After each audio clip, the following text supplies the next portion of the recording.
I've lived in East Tennessee for most of my life. Growing up, I'd hear old wives' tales and urban legends about strange creatures that roamed the forest.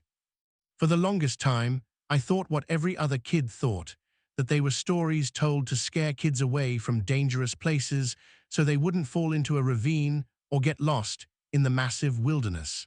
I never thought any of it was more than made-up stories. That's not to say I didn't spend my share of time with covers pulled tightly over my head when the wind blew branches against my window that happened to face the woods. As I grew older, I found myself gravitating toward the stories of strange creatures in the woods.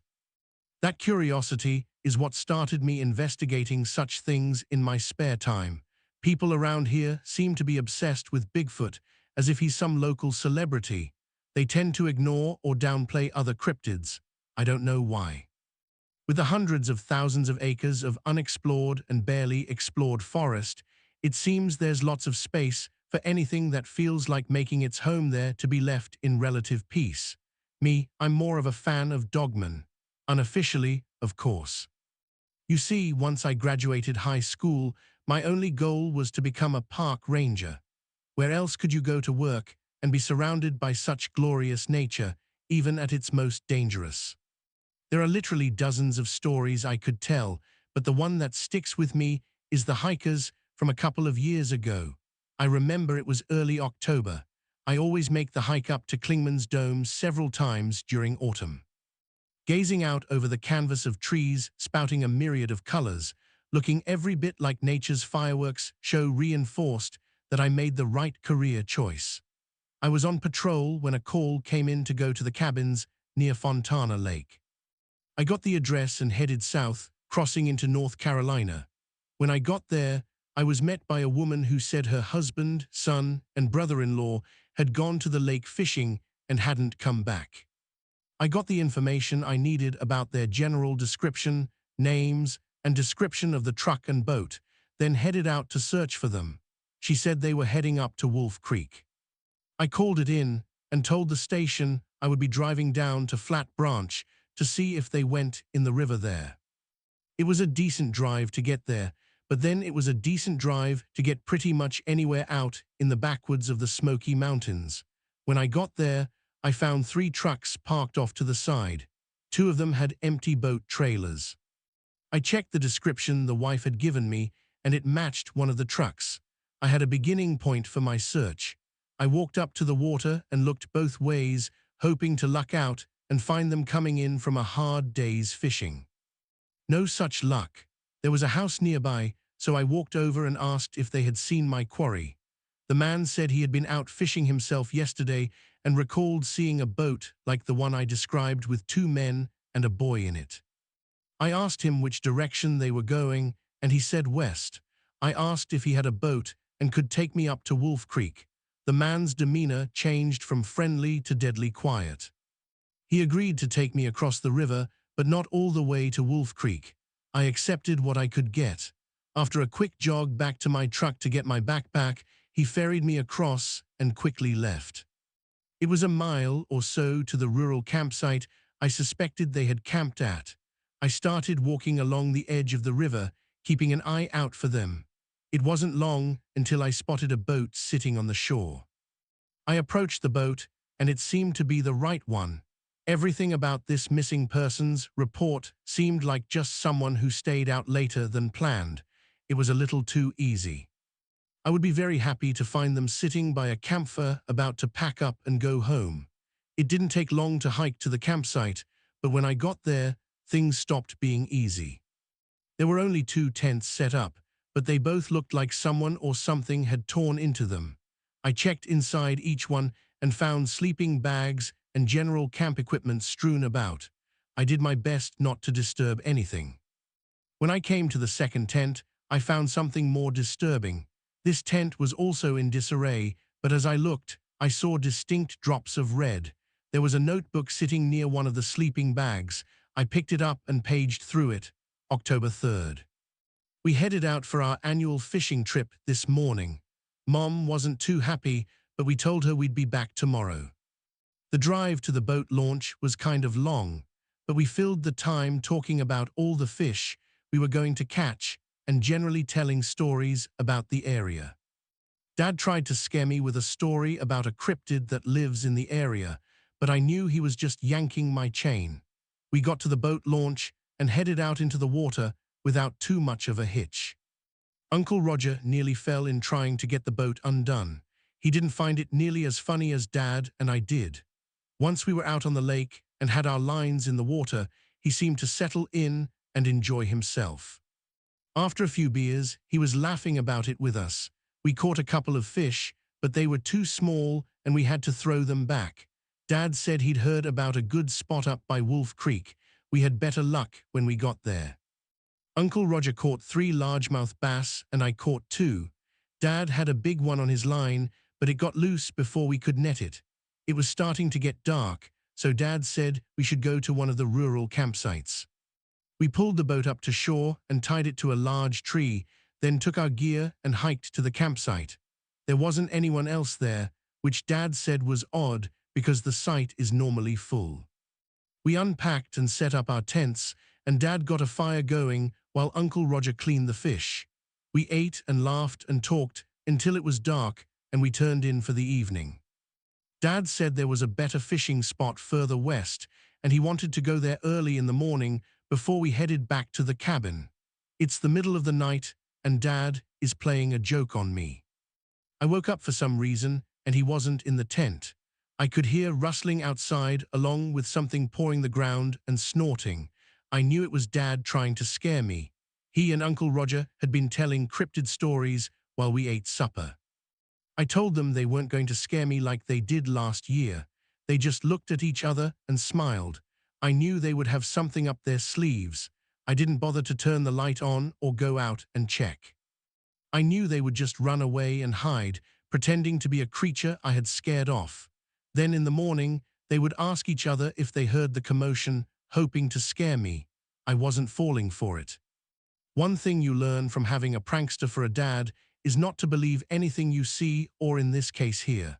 I rolled over and tried to go back to sleep, but Dad was making it tough. He was stomping and growling around so loud trying to get my attention, but I wasn't having it. When I got up in the morning and went outside, the camp had been destroyed.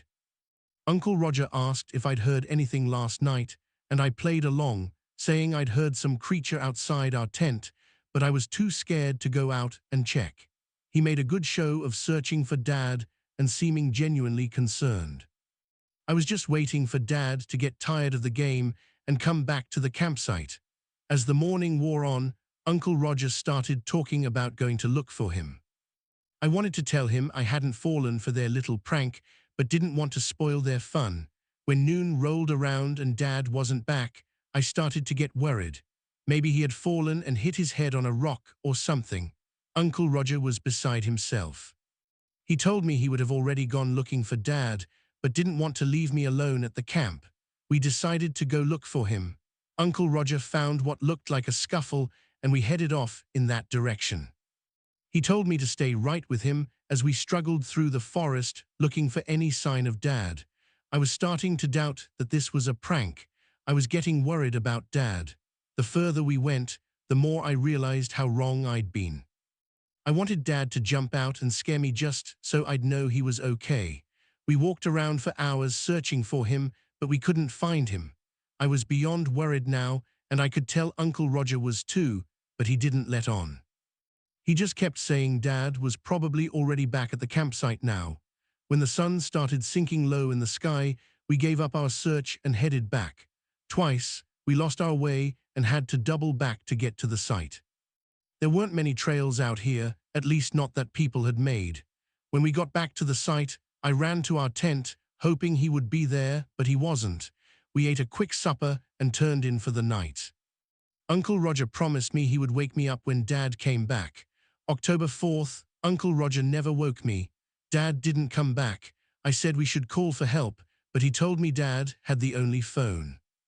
We were trying to decide what to do when we heard a rustling in the woods and the birds went silent.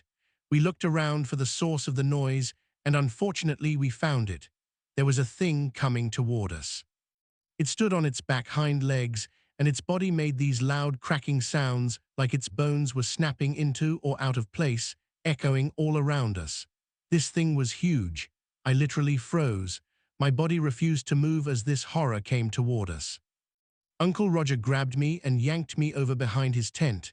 We tried to hide, but this thing saw us and let out a massive roar. We were so close I could see blood on its claws and teeth. I prayed it wasn't Dad's. What do we do? I said. He put his finger up to his lips. It looked over at us and then went into my tent like it was searching for something. Come on, Uncle Roger said. We snuck away from the monster as quietly as possible. We slipped down the bank of the creek and walked downstream in the water. Where are we going? I whispered. There's a bridge downstream. If we're quiet enough and that thing loses our scent, we could hide under it and hope it goes away. I focused on walking as quietly as I could through the water.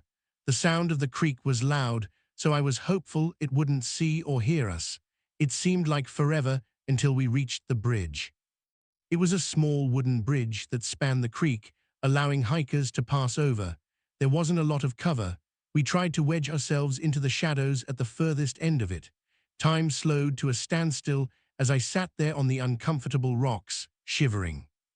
Neither of us had our jackets on, and the sun had gone down, taking the warm air with it.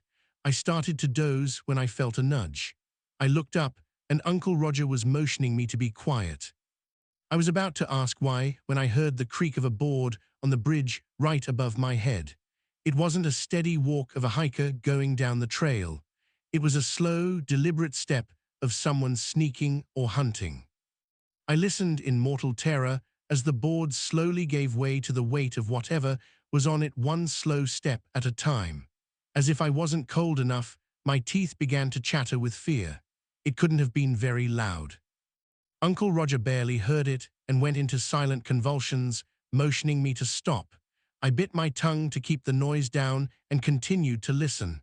Only there was nothing to listen to. Whatever was on the bridge had stopped moving. It was as if it was listening to be sure it had heard something. I strained my ears to listen for any movement. When I did, I heard sniffing. The thing was trying to catch our scent. For the first time, I noticed there was a slight breeze blowing. It was blowing in the same direction the water flowed, but I had no idea which side of the bridge the creature was on. The wind could be our savior or our doom. Another slow footstep sounded like a bomb going off as the board creaked beneath it. For the briefest of moments, it seemed like it was moving away toward the far end of the bridge. I hoped and prayed that was the case as another footstep sounded, then another. I breathed a silent sigh of relief as I heard it step off the edge of the bridge and onto the trail. My relief was short-lived, though, as I saw a face peek around the corner and peer under the bridge. I froze in terror as this thing that looked like a giant, monstrous dog, walking on its hind legs, snuck around the corner of the bridge and dipped its feet into the water. It sniffed the air and poked its snout into the shadows under the far side of the bridge. Coming up empty, it turned its focus to the side of the bridge where we were hiding. Daylight had faded to dusk. There was precious little light to see by. That was our only saving grace. The shadows were darker here, making us nearly invisible, but that was rapidly ending as the beast approached. My mind was vapor-locked. I had no clue what to do. Running would just give us away more quickly. It was looking like our only choice was to die. At that moment, I was 100% sure of what had happened to Dad. Hot tears streamed down my cheeks at the thought of my father being torn apart by this monster. As I prepared to die, I felt Uncle Roger lean over a little closer. He was right in front of me, and it was hard to see the monster. I saw his hand move down toward the ground and pick up a stone the size of his fist. I knew right away what was happening. He was trying to shield me. He would offer himself as a sacrifice to protect me. My tears redoubled, making it hard to see. The monster was almost on us. It hadn't acted like it knew we were there. But at this point, it didn't matter. A few more steps and all doubt would be removed. I saw it reach out with its terrible claws that nearly touched Uncle Roger's nose. This was it. Suddenly, it stopped. It lifted its head and sniffed the air. I saw the hair on its back bristle. Then, in a heartbeat, it disappeared. Uncle Roger slowly stood and looked around. I tried to do the same, but my legs didn't want to cooperate. I dislodged some stones as I stood, making a little noise and causing Uncle Roger to hiss at me. We stood silently, waiting for that thing to come jumping out at us from whatever hiding place it was in. After a few minutes, I began to hope that we were okay. Uncle Roger led the way back to our camp. He said we should change into dry clothes and get a little rest. It felt so good to be warm again. I snuggled up in my sleeping bag and wrote this message so that if we don't make it, someone would know what happened. I hope my dad was as lucky as we were. I read through the entire message, then went back and reread the description of the creature. If it was what I thought it was amazing they were still alive. Knowing what I was tracking put me on guard and made me wonder if I was being hunted right now, if it had intentionally left things lying so it could ensnare another victim. I didn't have much hope of finding them, but I would look anyway. I started with the tracks in the camp, specifically the ones around the tents. It seemed like the boy and his uncle had gone toward the creek.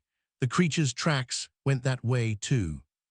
It followed them to the creek, where its tracks seemed to wander around as if it had lost its prey. I saw where they went into the water to throw off its scent. Smart move. I followed the meandering tracks until they came to a small bridge that forded the creek. The tracks went over the bridge, then through the creek underneath it. That didn't make sense unless they were hiding in the shadows. The creature's tracks made a sudden turn and went toward the trail, then up a hill, almost like something spooked it. If it was what I thought, I couldn't imagine anything spooking it. I followed the creature tracks up over the hill. Then they doubled back and followed the creek from the top of the ridge. I noticed there was a good view of the creek. It didn't make sense to be going this way until I found myself back in the camp. It had put them right back in its sights. I was confused for a while. I couldn't find a second set of tracks where they left the second time. If the creature had slaughtered them at the campsite, there would be a lot more blood, but there wasn't. In fact, I couldn't find any proof they'd come back. Then it hit me. I went back and looked at the tracks again. There were a few here and there that were doubled. The boy and his uncle must have come back here after the bridge, then left again the same way as before. The disturbing thing was I still hadn't seen any tracks of the father. I circled around the camp, slowly looking for anything I might have missed. Eventually, I found a set of adult tracks leaving a tent and going to the edge of the trees. They stopped facing a tree. There was a dark spot on the bark a couple of feet up. This had the earmarks of a late-night bathroom break, but the confusing thing was the tracks never returned, like he had stopped there to relieve himself and then just disappeared. I searched all around the tree when I made a startling discovery. There were flecks of blood farther up on the bark. I circled out further from the tree and found my terrible discovery. Tracks of the creature with drops of blood beside it. My marrow turned to ice at the implication. I followed my new trail, hoping I wouldn't find what my mind was telling me I would. I tried to report to the station on my radio, but strangely, all I got in response was static. I knew there were areas out here that didn't get good reception, but I didn't think this was one of them. Right near a posted campsite, just off a trail. I decided I would try again later. I adjusted my backpack and started off after my prey. As a precaution, I pulled out my sidearm and made sure it was loaded. It seemed like a silly thing to do, but when dealing with a dangerous alpha predator, it's best to make sure you're ready to shoot. My hand shook a little when I put my gun back in its holster. I knew this was dangerous. I knew it would be just as easy to go back to the station and let search and rescue take care of it. But I also knew that there was a man who was in the clutches of a deadly creature and he was losing blood. I didn't have time to waste. I followed the tracks as best I could through the brush and fallen trees. I would lose the trail, sometimes only to pick it up again when I found a few more drops of blood. The tracks ran along the base of the hill, heading west, until they came to a stop. They stopped right in front of a mountain.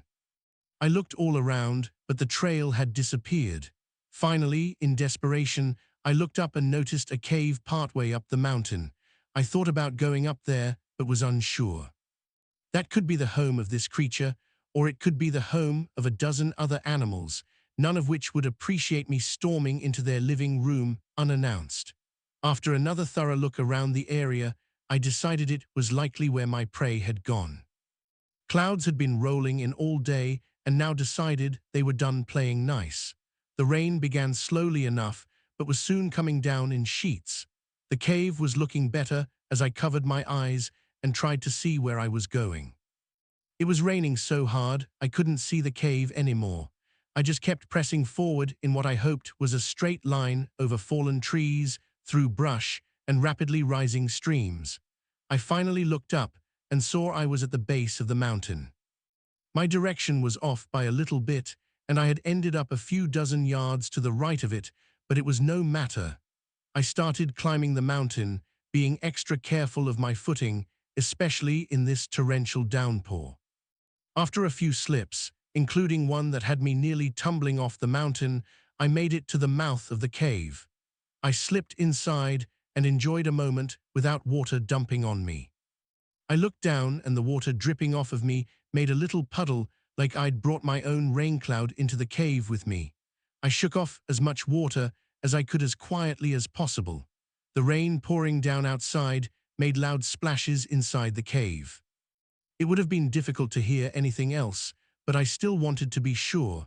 I unbuckled and sat the backpack down just inside the mouth of the cave. The rain had made it gain extra weight, and I didn't know if I would have to move fast. I opened my pack and got out my bottle of water and drank. It had been a while since I had drunk anything, and I chugged half of it down.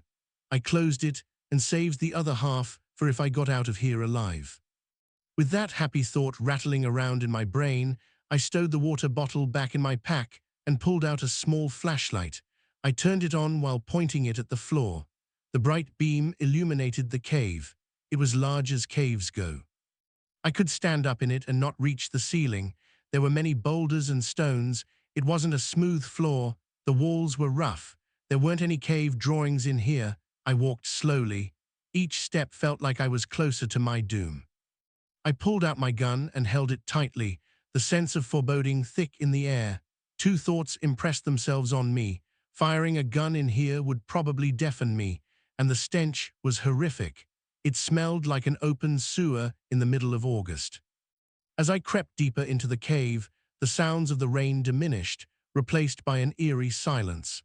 I could hear the step of my feet, my breathing, and my heart pounding.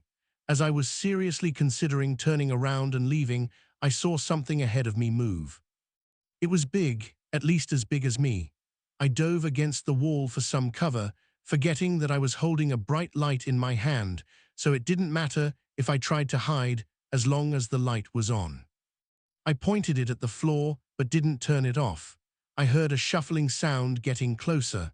I was tempted to turn off the light, but giving the edge to this creature was not a good idea. It already had the home field advantage. I heard it sniffing, but I couldn't see it yet. I decided to find out more by bringing my light up and shining it deeper into the cave. I got the shock of my life when my light landed on the creature, and it was only a few steps away. It was big, at least 6 ft tall, and looked like a dog with a long snout, only its body seemed elongated. It stood on its hind legs and had hands attached to muscular arms. Overall, it looked like a nightmare. It recoiled from the light and let out a growl. It was all I could do to keep from soiling myself. Without thinking, I pointed my gun and fired. The sound was deafening. My ears instantly started ringing. The creature roared at me, then turned and ran deeper into the cave. It had roared a mere few feet from me, yet I barely heard it. I stumbled and had to take a minute to steady myself. Then I started following it deeper into the cave. To this day, I really don't know why, other than needing to know if the hiker was alive. I looked at the ground to see if there was any blood, but there wasn't. I must have just startled it with the shot. That wasn't great news. I'd hoped I would have hit it, and it was wounded. Just scared meant it would be ready to fight when I saw it again. After all, I'm sure to the creature I was the invader, and it was defending its home. I continued farther into the cave, shining my light and watching for any sudden movement. I had no idea where it was or if it was setting a trap for me. I felt a whiff of air and jumped back a split second before the claws sliced the air where my face would have been. I rolled and came up shooting, holding my light beside the gun to illuminate my target. I fired over and over, pointing and shooting without having the time to aim. I watched as it ducked every shot and ran within human speed. Just before it disappeared from sight, I saw it skip a step as I fired my last shot. My hope soared that I had hit it at least once. I ejected the magazine and put a fresh one in, reminding myself that I only had one more and chastising myself for not being more careful with my limited ammo. I justified it by telling myself there's no use dying with a full magazine. I followed once again, nearly jumping for joy when I came to the spot where it had disappeared and saw a spot of fresh blood on the ground. I was hoping for more, but as I went, the drops were every few feet. Even though it didn't seem like much, at the speed it was running, I was sure it had sprung a major leak.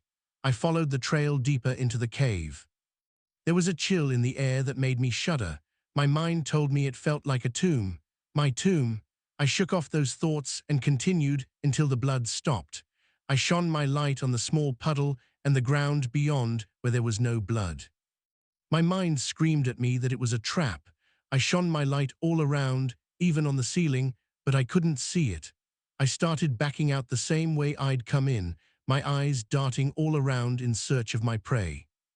It hit me like a bulldozer going 60 mph. It had come out of nowhere and rammed me in the back. I sprawled out on the floor, rolling to a stop. My flashlight lay a few feet away, and I had no idea where the gun was. The wind was knocked out of me.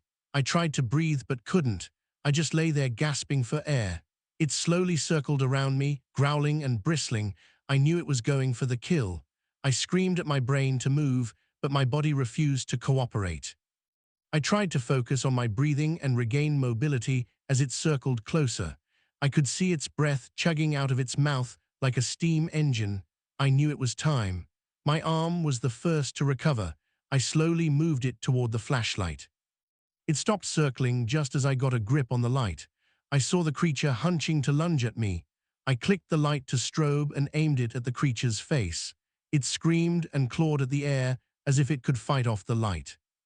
I rose to my knees, keeping the light on it. When it turned away, I shone it around, desperately searching for my gun. I found it a few yards away and tried to run for it, but my body hadn't fully recovered and I fell flat on my face. My life in the balance, I didn't bother with the pain of my freshly broken nose. I crawled toward the gun with every ounce of energy in me. It seemed like an eternity until I put my hand on the grip and brought it to bear on the creature. It had recovered and was running at me full speed. I shone the strobe at it again, and it veered away from the light. I stood and aimed at it, squeezing the trigger. I saw the satisfying impact of the bullet in its side and squeezed the trigger again, making another hole on the far side of its chest. I squeezed over and over, hitting it each time and watching it reel from the impact, but it stayed on its feet. It growled and charged as my slide locked back, showing an empty chamber. I shone the strobe in its eyes once more, but this time it just ran off to the other side of the room. I used the distraction to eject my magazine and load in the last full one. I released the slide and started firing immediately, hitting it in the hind quarter and leg, but not stopping it. I stopped shooting and forced myself to concentrate. I aimed carefully as it ran toward me, and at the right moment I squeezed the trigger. It went down hard, squealing like a stuck pig. It thrashed and clawed at its face, tumbling over itself. Blood flew everywhere from its many gunshot wounds, but it still continued flailing about and squealing in pain. After a few minutes of this, it finally settled down and was still enough for me to see my handiwork. I had shot it in the eye. There was nothing left there but a bloody hole. I didn't dare approach it. I stood at a respectful distance and watched, my gun ready if it tried to make a move. Its squeals became moans, finally turning into a heavy sigh, and then it was still. I shone the light on it, feeling cautiously optimistic that this thing was no longer a threat. And then I remembered what I was doing here in the first place. I tried to get my bearings and proceeded further into the cave. My main thought was not only finding the hiker alive, but also hoping and praying there wasn't another one of those creatures here. I didn't have another fight like that in me. The path curved downward until it came to a large open area. I shone the light around looking for anything. Off in the far corner, there was a flash of red as I panned through. I approached it cautiously and found it was a jacket. Inside the jacket was a piece of meat that used to be a human being. His throat had been ripped out and his legs were gone. All that was left of them were some bones. The thing must have been working its way up, saving the arms and torso for later. The man's face was a frozen scream. I can't even imagine the horror of being dragged away from your loved ones only to be murdered and eaten in some cold, dark cave. I wasn't even sure if he was dead when the thing ripped his legs off. I had to stop focusing on such things and decide what to do. If I left the remains here, there was no doubt some other animal would come by and finish off what the creature had started. I needed to try to get him to his family for closure and a proper burial. I bent down trying to figure out how to carry him. A fireman's carry was out. There were no legs for counterbalance. In the end, I picked him up by his arms and flung them over my shoulder, holding onto them and turning his body into some macabre backpack. I started back out of the cave, hoping I'd be able to carry him all the way back to the campsite and finally back to my truck. As I trudged back through the cave, I came to the section where our fight had taken place. Shell casings and blood were strewn about the ground. I wondered to myself how I had avoided getting hit by a stray ricochet when I looked over to where the creature lay. Only it wasn't there. I shone my light all around, frantically whipping around, but it was gone. I found the spot where it had lain still, and I thought it had died. There was a large pool of blood there, but no body. I pulled my gun out of my holster, ejected the magazine, and checked to see how many rounds I had left. There were only 2. I hoped wherever that thing was that it was no longer in the mood for hunting or revenge. In the end, I decided there was nothing I could do. If the thing attacked me, I was defenseless, carrying literal dead weight on my back. I holstered the gun and hitched up my human backpack, then shone the light toward the mouth of the cave and kept walking. My hearing was just starting to return to normal. Although I was sure I would have some permanent hearing loss, I could hear the shuffling of my feet as I staggered toward the cave opening. When I got there, I found a world transformed. Daylight was just starting to peek its way around the dark. However, the rain had created a massive fog bank. I couldn't see anything down in the valley I'd come from. It was a sea of fog. Only the peaks of the mountains escaped its suffocating blanket. I looked over and saw my backpack patiently waiting for my return. I lay my burden down and got the water bottle out, glad that I had saved the last drink for now. As I sat on the edge of the cave precipice, I looked down and wondered how I was going to get the body down there without falling to my own death. For an instant, it was tempting to throw it down and find it at the bottom once I climbed down. But I thought this fellow had been through enough and didn't need the indignity of becoming a human frisbee. I dug through my backpack and found some bungee cords. I bungeed him to my back and carefully started my descent, leaving my faithful backpack to watch me desert it. I wished I could take it with me, but there was no way I could carry both. As I climbed down, there were a few times I lost footing and nearly took the short and deadly route down. Fortunately, I made it to the bottom in one piece. Instead of celebrating, though, I discovered a new problem. The fog was so thick, I could barely see my hand in front of my face. I had no idea how I was going to find my way out of there. I decided to go straight away from the mountain and hope the fog cleared as I went. The rain had turned the forest into a marshland. The ground was soft, and the streams had overgrown their banks. I found myself wading through knee-deep water on more than one occasion. As I trudged along, hoping I had enough energy to get back without collapsing from exhaustion. 2 thoughts chased each other around my mind. Where were the other hikers, and where was the creature I hadn't seen any other remains in the cave. If it had killed them, it hadn't had time to take them back to the cave yet. Perhaps my pursuit had forced it to retreat to its cave before it could properly retrieve its other bounty. I had kept my ears open for any sounds of it following me. The most disconcerting thing was the lack of forest noises. The animals and birds were strangely silent. Usually that meant there was a predator nearby in this ungodly fog. Perhaps they were just sleeping, waiting for it to clear. That sounded good. It gave me the false illusion that I wasn't in mortal danger from a wounded alpha predator bent on revenge. But I couldn't focus on that, or worry would drain my resolve to get us both out of there. I took a break from trudging and tried to get my bearings. I checked my watch and I had been walking for over an hour. It was late morning and the sun should have been high in the sky, but the oppressive fog continued to smother it. I looked around. But there was nothing to see except the dingy grey curtain of hopelessness. I was about to collapse and give up when I heard it, the faint sound of hope. I could hear the creek running. As hope rose, it was suddenly dashed. I heard the sound of a footstep behind me. I whipped around so fast that my macabre backpack nearly made me lose my balance. I couldn't see anything through the fog, but that didn't mean it wasn't there.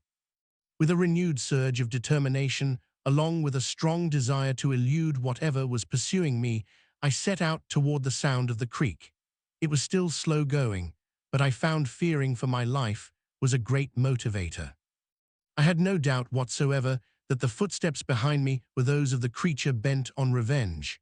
After what seemed like an eternity, I gazed at the most awesome sight I'd seen all day. Wolf Creek in all its 6-foot-wide, overflowing bank's glory. I followed it until I came across Lakeshore Trail, and the journey became much easier. The fog was even beginning to lift, which was a blessing, but also a curse. I could finally see far enough behind me to confirm that the creature was indeed following me. I'd wondered the entire time why it hadn't overtaken me, but now that I caught sight of it, I understood. It was grotesque. It looked like it came straight from hell. Its one eye socket was leaking gore, and the many bullet wounds covered it in blood. There were places where I could see internal organs trying to escape the body, and its right leg had a bullet wound. It limped severely. As I watched it, I wondered how it had made it this far.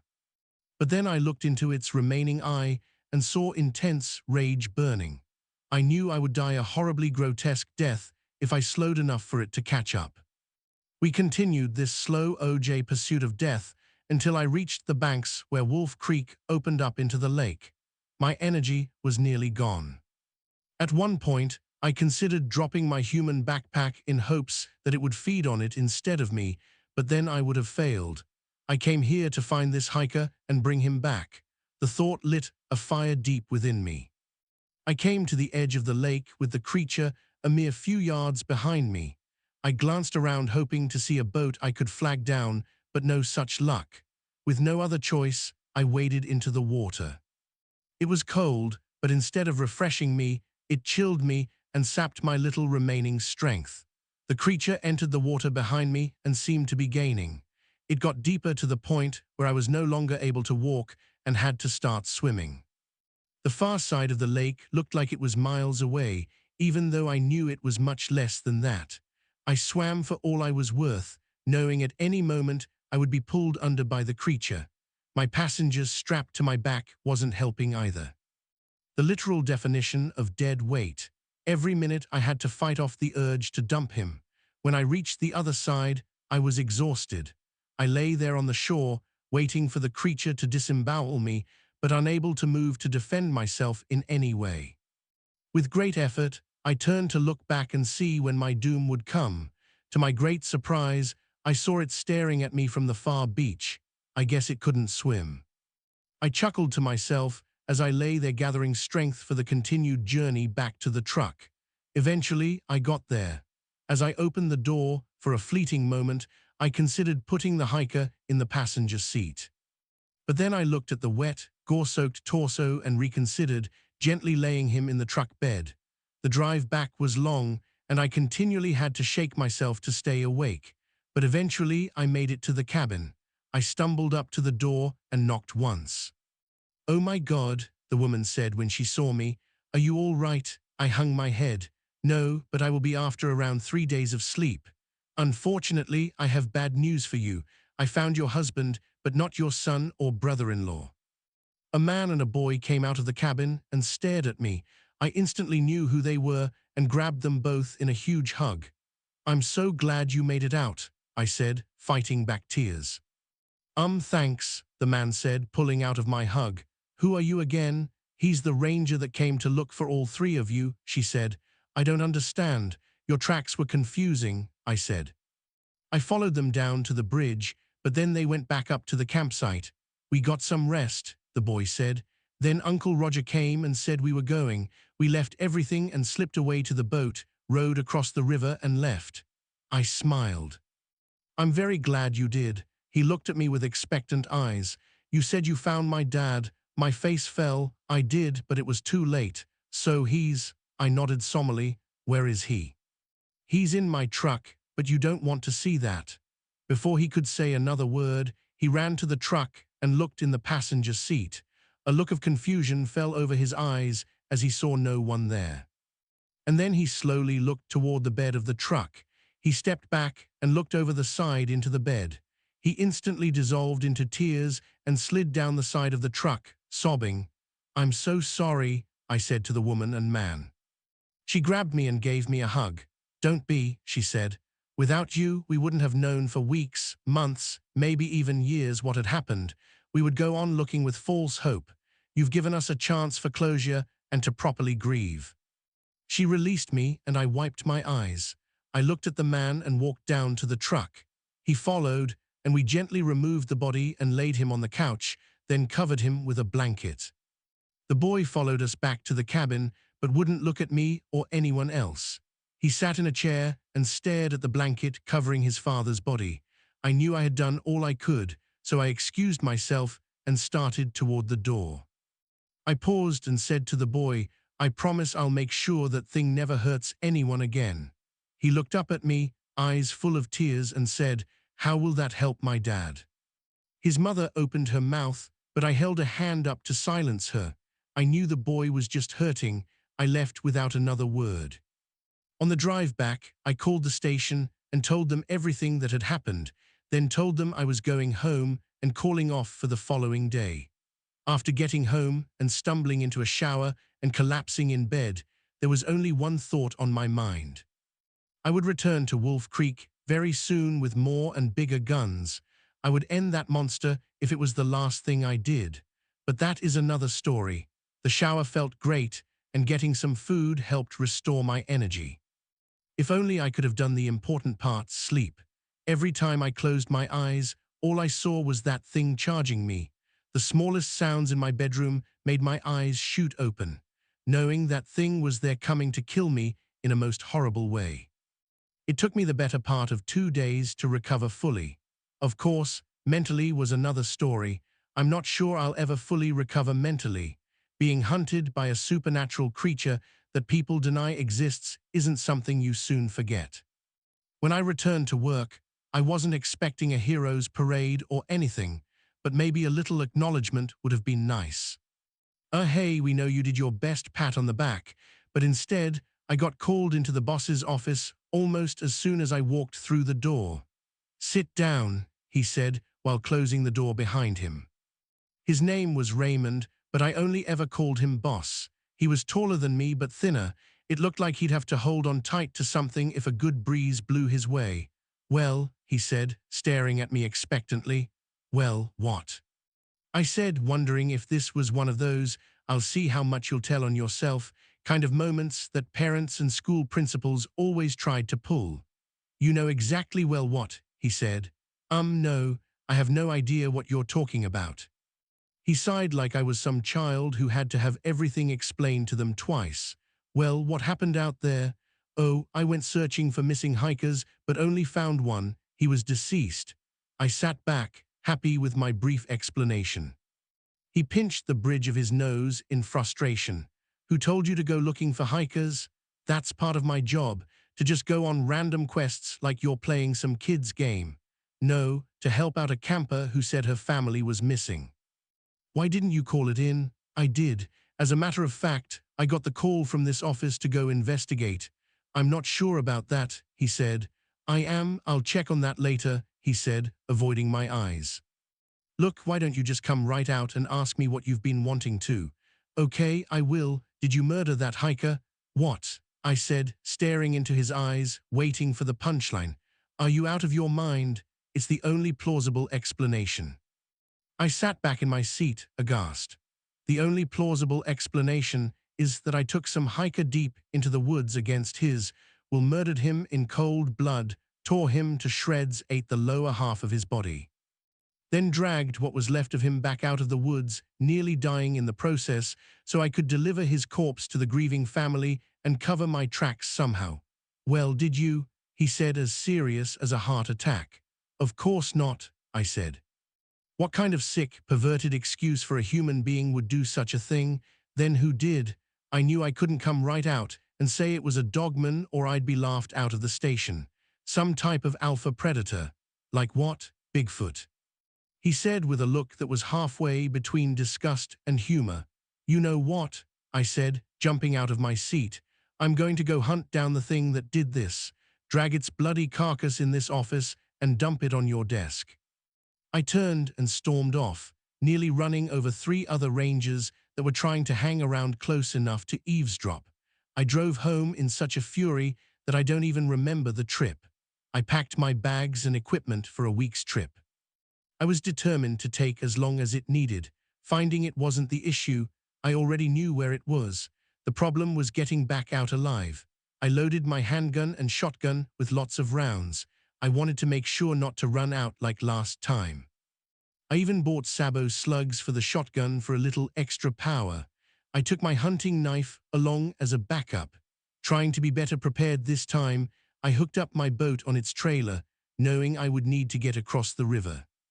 I put extra gas cans in it just in case.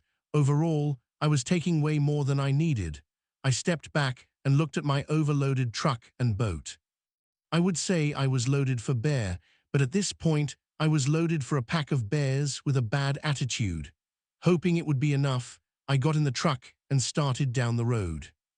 For a moment, I thought about stopping in and telling the family of the murdered father that I was going back to destroy the thing that took their loved one. But I couldn't stand the thought of making a promise if I couldn't keep it. Especially the way the boy reacted. I could see him or the brother wanting to come along, and I wasn't sure I had the heart to tell them no. In the end, I decided to avoid the whole thing. I would tell them after I killed it if I came back alive. On that cheery thought, I turned onto Greasy Branch Road, heading for the Flat Branch boat access area. The longer I drove, the more I realized it was no wonder creatures such as this lived out here. There were only a handful of houses for miles, and the place was surrounded by forest. Some say the world has been thoroughly explored and there are no more frontiers.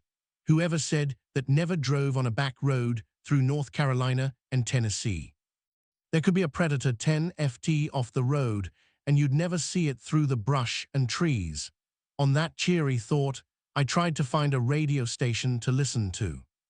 But the closest I got was some talk radio that fought through the static just enough for me to hear every third word. I turned it off and amused myself by enjoying the early autumn leaves in all their multicolored glory. They covered the road as well. I was glad it hadn't rained today. The leaves on the road turn slick as snot when they're wet. Driving 40 mph on a backcountry road was bad enough.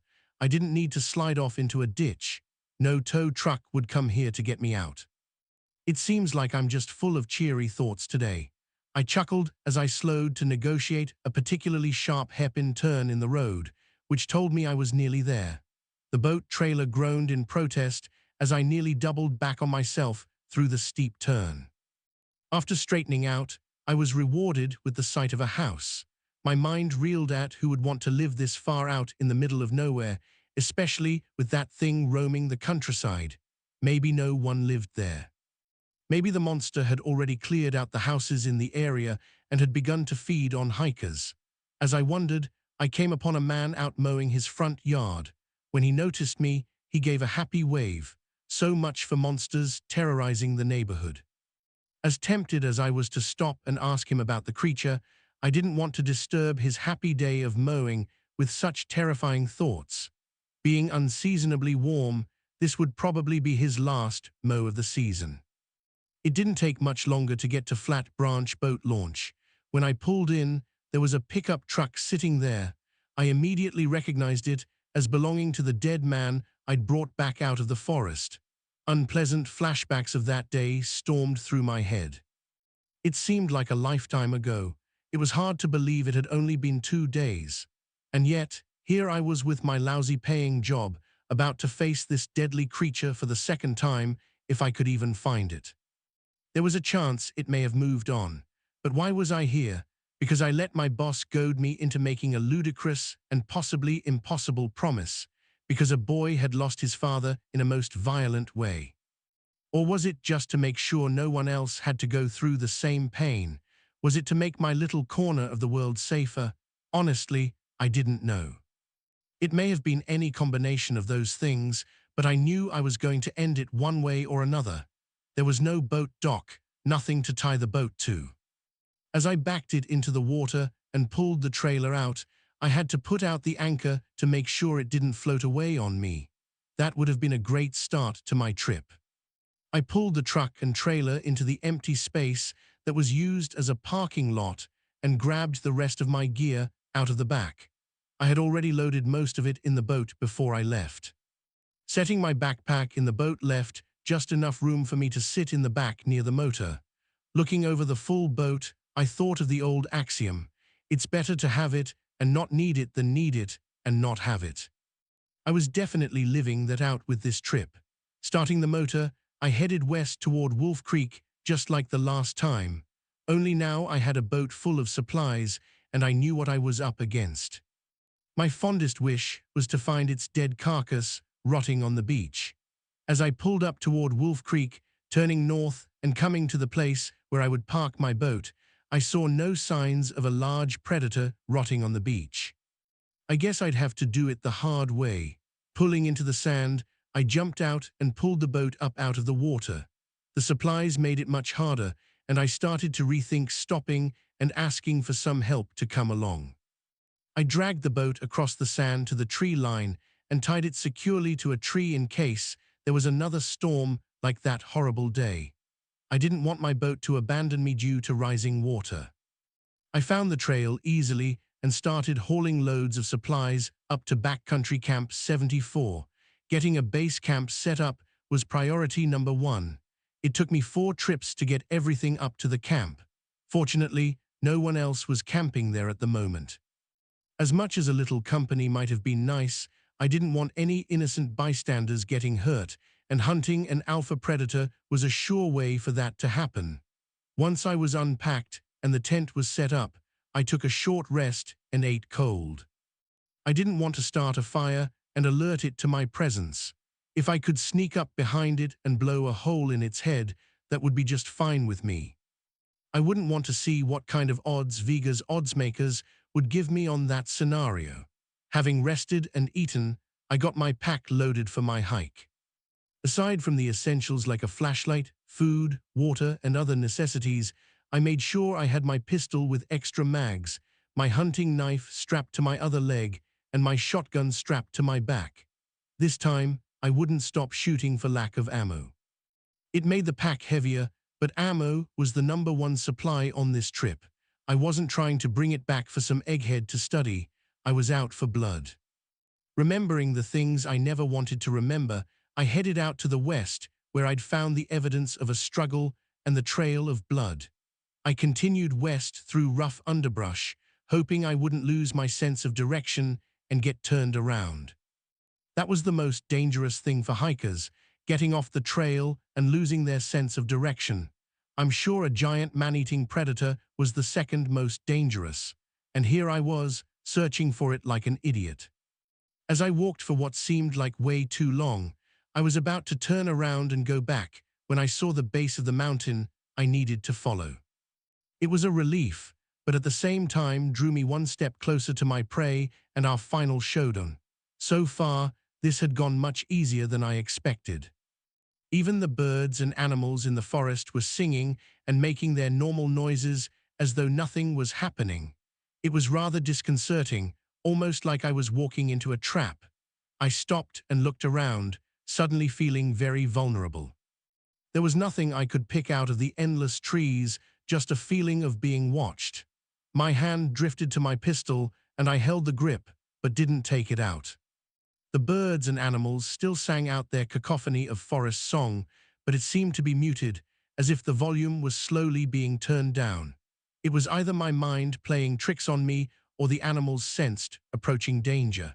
Standing, there wasn't going to get anything done. If I was going to hunt this thing, then I needed to shake myself out of my stupor and move on. The first step seemed to be the most difficult. It was like my foot was encased in concrete. After that, the steps came easier, and I resumed my journey on familiar ground, following parallel to the mountain, waiting to spot the cave. I walked carefully, trying to make as little noise as possible. A sneak attack was still my goal. Continuing on, a large shadow loomed in the distance. I had arrived at the mountain where the monster called its home. At least it did a few days ago before I broke in, stole its dinner, and blew several holes in it that should have been fatal. I was thinking that would come back to haunt me very soon. Clouds floated in front of the mountain as I grew closer. It took until I was almost standing at the base before I saw the cave. Looking up, I made sure my pack was secure before starting to climb. This would be when I was most vulnerable. If the monster was in its cave and saw me, it could rain down boulders on me and end my quest for revenge without laying a finger on me. I would be completely helpless. The thought buried itself in my brain so much that I shot furtive glances up at the opening almost every other step. I wasn't sure what I would do if I saw the thing holding a boulder over its head, aiming at me, but I would at least know death was coming. My climb continued unmolested until I reached the cave. I was a basket case of nerves. It took me a few minutes to calm down and get my heartbeat back under control. Quietly removing my pack and setting it on the ground beside the cave entrance, I took a drink of water before preparing to enter. No use dying thirsty. I unslung my shotgun and stuffed my pockets with as many shells as I could carry. I knew I was losing my stealth, but the extra firepower was worth it. Pulling out 4 extra magazines for my pistol, I slid them in the back of my waistband, then took a deep breath and shone my flashlight into the cave, half expecting the monster to come rushing at me from the darkness. Shining the light around the inside of the cave and seeing no murderous monster lying in wait, I took my first few tentative steps. Flashbacks assaulted my mind of the last time I was here. At least it wasn't raining this time. Another memory asserted itself and made me turn around and retreat to the mouth of the cave and my backpack. I dug through it and retrieved a set of electronic noise-canceling earplugs, then put them in my ears. The last time, firing my gun had nearly deafened me. At least I had learned a valuable lesson for this time. I stepped back inside the cave, sincerely hoping this would be the last time and I wouldn't have to learn any lessons to return anytime soon.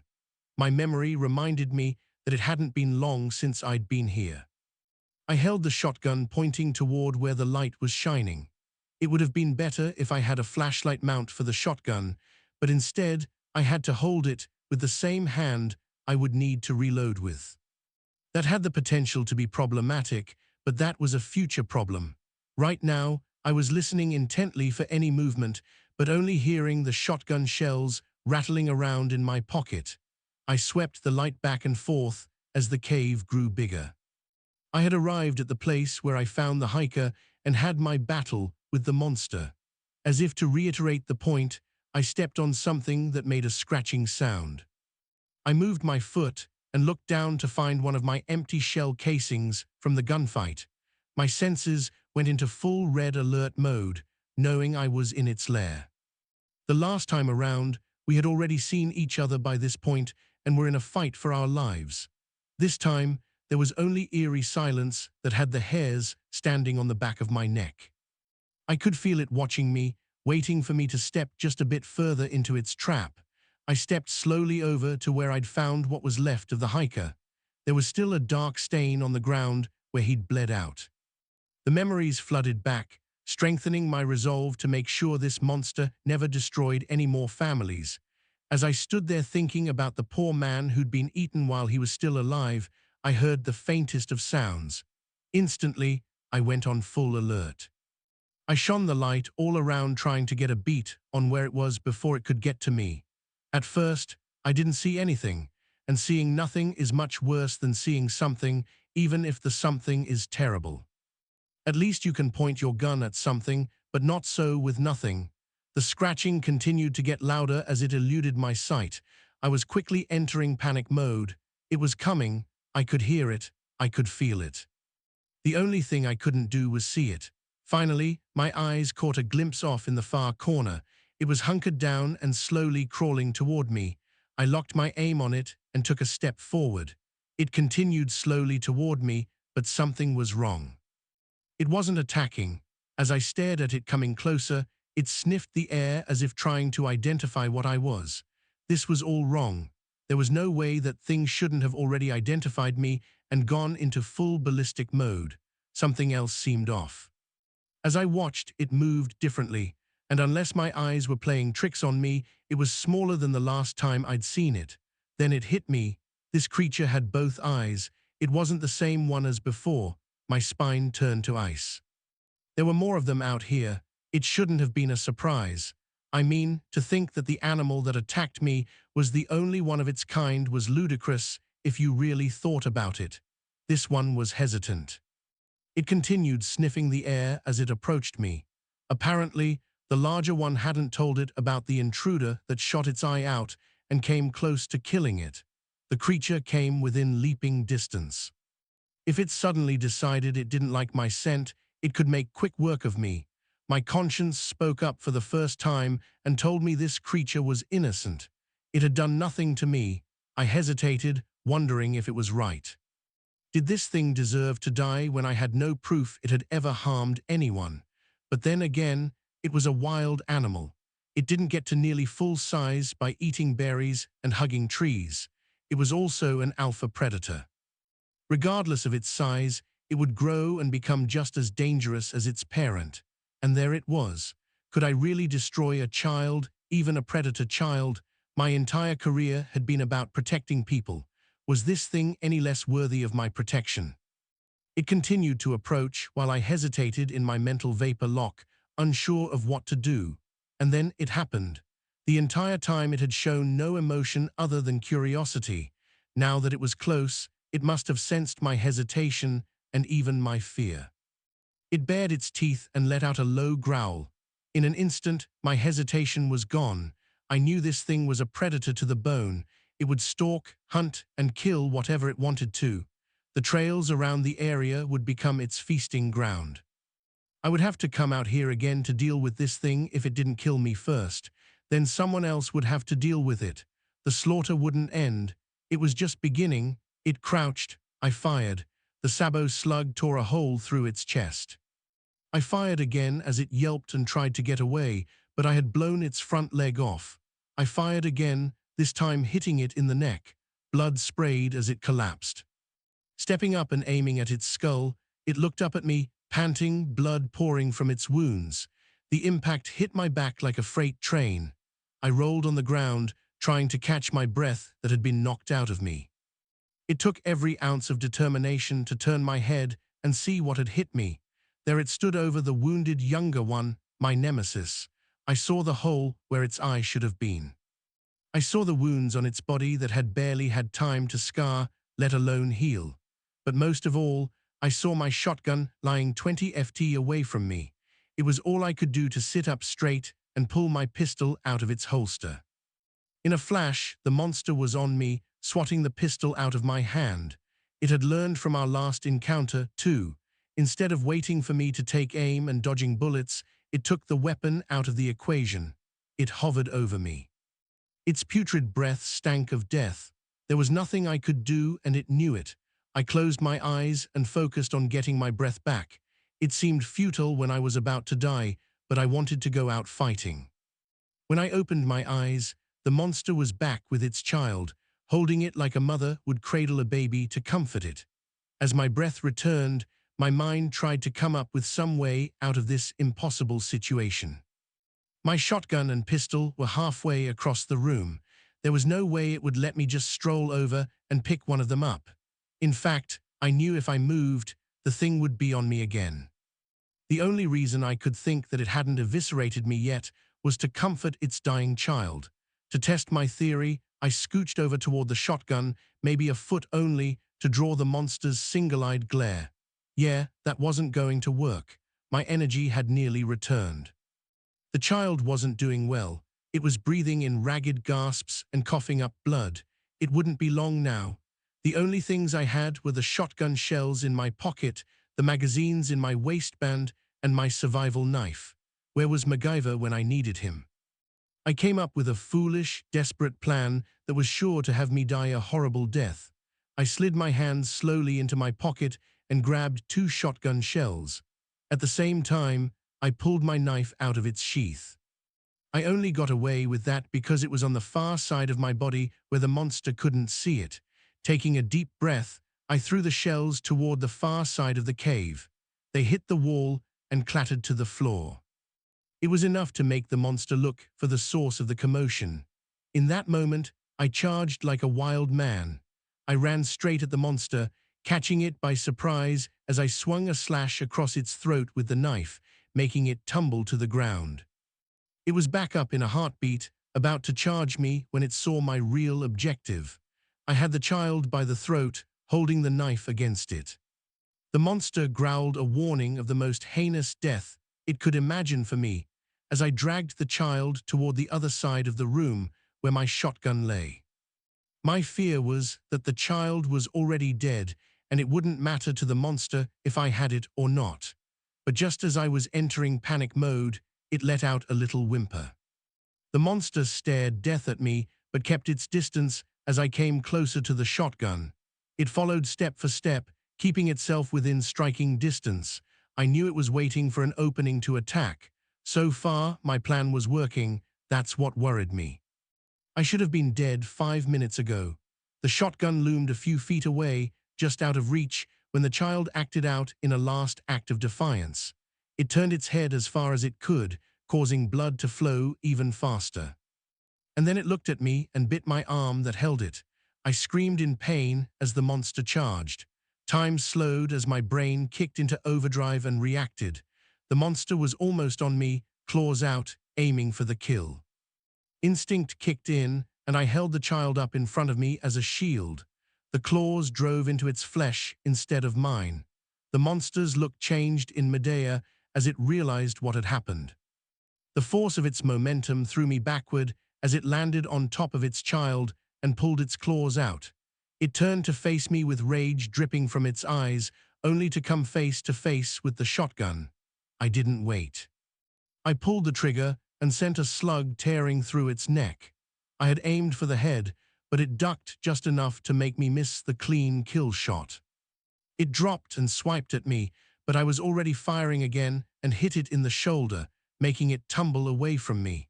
I took the moment to load one more shell in the magazine and fire it.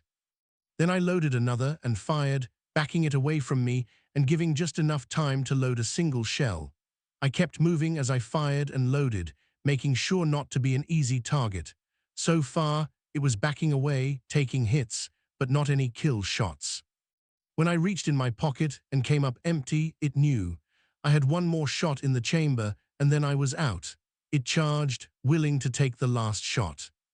When I bent down and picked up my pistol, I threw the shotgun at it, confusing it as I began unloading rounds into it. The hits were starting to take their toll. It wasn't able to dodge as quickly as last time. I emptied my first magazine and loaded another. Taking careful aim with the first shot, I hit the other eye. It screamed like nothing I'd ever heard before, then turned and ran out of the cave with blinding speed. I tried to follow, shooting the entire time, but by the time I reached the mouth of the cave, it was gone. I looked down at the forest below, but all I could see of the monster were trees being pushed aside as it ran away. There was no use chasing it right now. I knew I'd never catch it. Hopefully, it would run so far that it bled out and collapsed.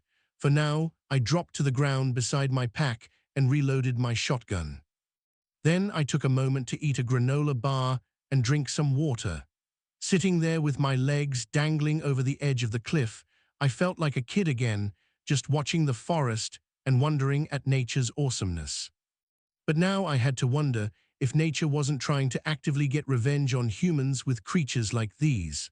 After a long rest, I got up, slung my pack on my back, and started the long, dangerous climb down. Making my way back to camp, I mourned the fact that I didn't have the carcass to take in and slammed down on my boss's desk. Perhaps if I gave it a few hours, the circling of turkey buzzards would tell me where the body was. That thought made me smile. The rest of the way back to my camp, I whistled a happy tune and glanced up at the sky from time to time.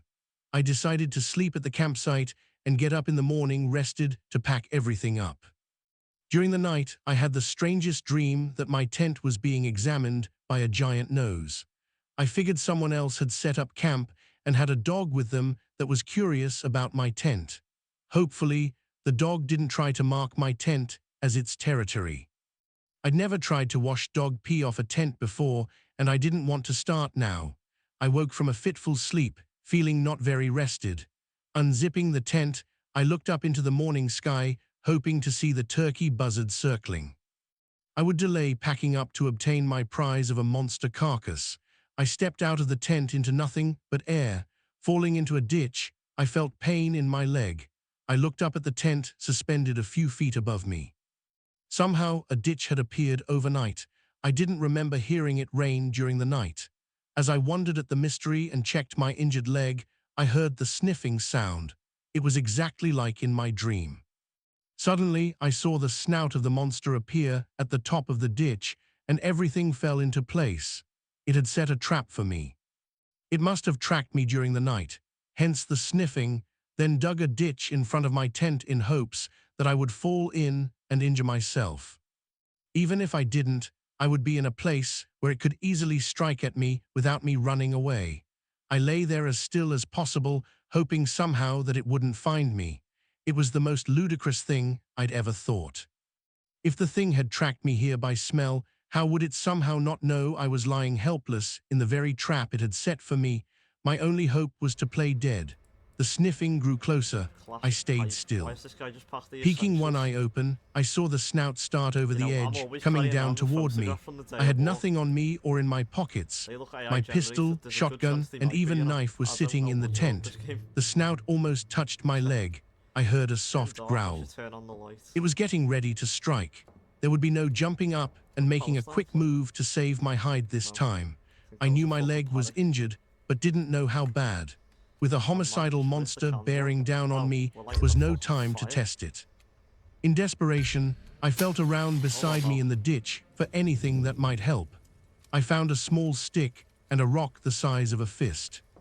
As the snout came closer, I lunged with both, slamming the stick into one of the empty eye sockets and the rock smashing against the other. It howled in pain as I scrambled out of the ditch and into my tent, grabbing the shotgun and whipping around, knowing it would be there, charging at me. But the attack never came. I knelt there, feeling my leg throb with pain, waiting for the monster to come at me from any side. My eyes darted around, looking blindly at the inside of a tent with no clue which direction the attack would come from. After a minute, my curiosity got the best of me. That and I couldn't kneel on my injured leg any longer. I pulled the flap of the tent aside and looked out, but nothing was there. I stepped carefully over the ditch and looked around the campsite. It was nowhere to be found. Limping over to painfully sit on the log by the campfire ring, I wondered how many times I would have to kill this thing before it died. I hoped it was thinking the same thing about me and was starting to doubt if it was worth coming after me again. It had proved to me that I needed to finish this one way or the other. This thing had to die. My mind was overloaded, trying to imagine what its next move was, and more importantly, what was mine. Staking myself on a spit over the fireplace and waiting for it to come eat me in hopes it would choke to death was all my exhausted brain could come up with.